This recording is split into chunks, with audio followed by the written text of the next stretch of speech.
எல்லாரும் நல்லா இருக்கீங்களா? நீங்கள் நல்லா இருப்பீங்கன்னு எனக்கு தெரியும் ஃப்ரெண்ட்ஸ். ஏன்னா வந்து இப்போ நான் ஒரு செம்ம சூப்பரான வந்து ஒரு ஸ்வீட் செய்ய போகிறேன். என்ன ஸ்வீட் தெரியுங்களா? பச்சை பயிறு இருக்கு இல்லைங்களா? அது பாருங்கள், உங்கள் முன்னாடி வந்து பச்சை பயிறு வச்சுருக்க பாருங்கள். இந்த பச்சை பயிரை வச்சு ஒரு அருமையான முந்திரி கொத்து செய்ய போகிறேன். என்ன ஸ்வீட்டுங்க? முந்திரி கொத்து. அவ்வளோ செம சூப்பராக சாஃப்டாக இருக்குங்க.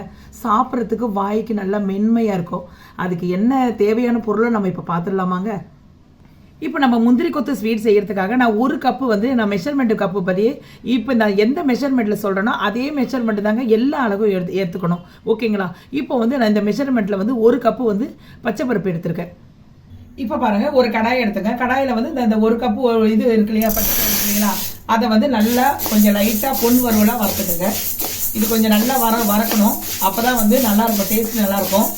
இதை கொஞ்சம் நல்லா வறுத்துக்கலாங்க, பொன் வறுவலாக வறுத்துக்கணும். இப்போ பாருங்க, நல்லா பொன் வறுவலாக வறுந்துச்சு. அது உங்களுக்கே தெரியும், கலரெல்லாம் மாறிடுச்சு. இதை பாருங்க, கலரெல்லாம் மாறிடுச்சு பாருங்க.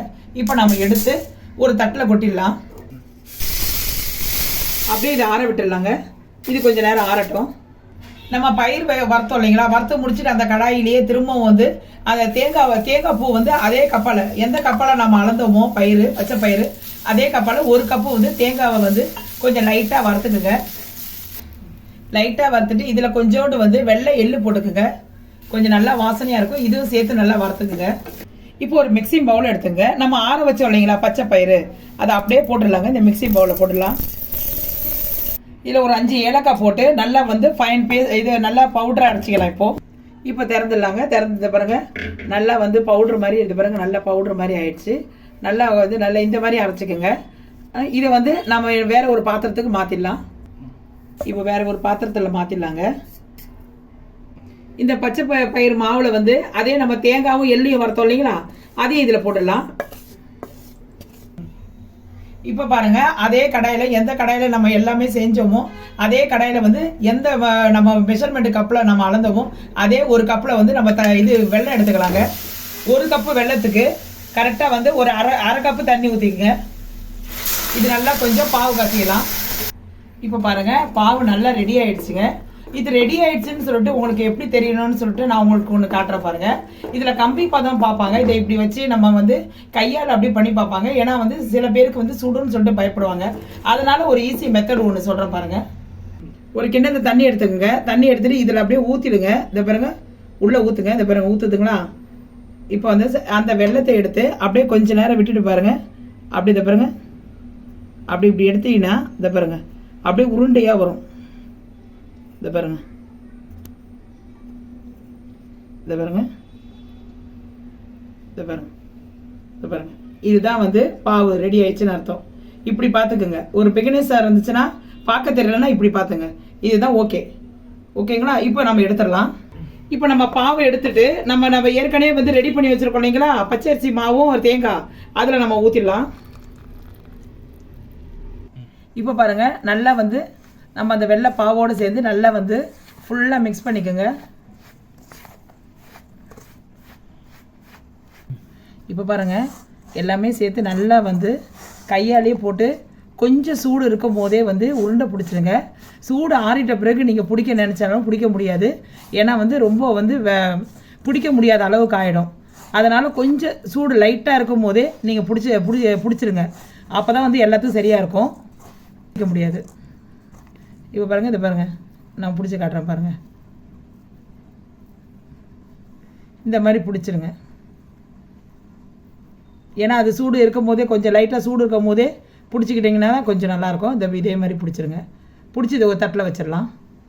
இப்போ பாருங்கள், நல்லா சூட்டோடு இருக்கும் போதே நம்ம உருண்டை பிடிச்சி ரெடியாக பண்ணி வச்சுட்டோங்க.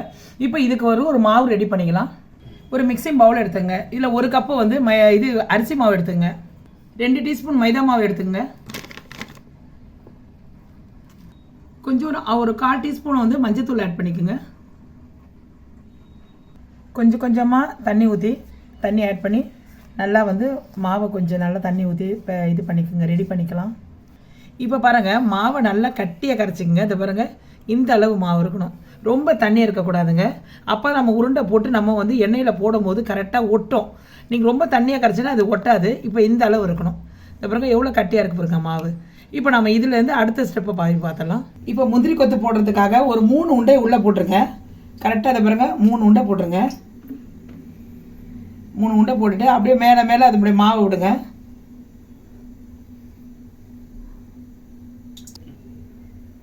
அவ்வளோதாங்க. இதை பாருங்க எப்படியே 3 உண்டையை போட்டுட்டு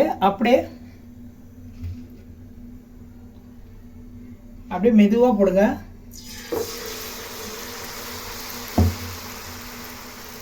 இப்போ பாருங்க திரும்ப 3 உண்டை போட்டு அப்படியே 2 ஒன்றா பிடிச்சிக்கோங்க. இதை பாருங்க இப்படி ஒன்றா பிடிச்சிக்கிட்டு அப்படியே மெதுவாக போடுங்க.